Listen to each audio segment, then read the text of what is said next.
Olha só, pessoal, aqui ó, é necessário fazer um picotamento da parede por conta que essa parede já estava pronta.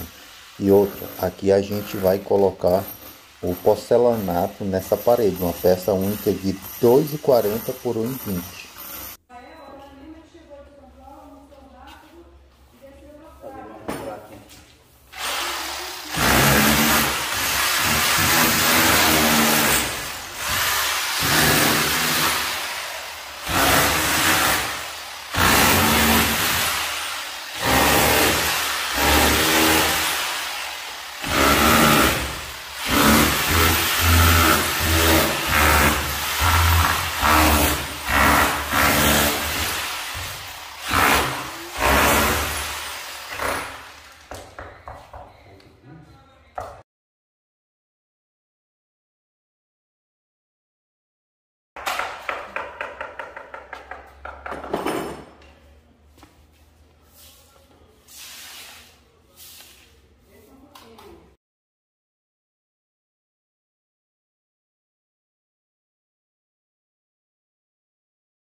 Olha só, pessoal, aqui é a parte importante que eu falei, ó. Essa parte aqui, ó, por que que eu deixei o rodapé de base recuado para dentro?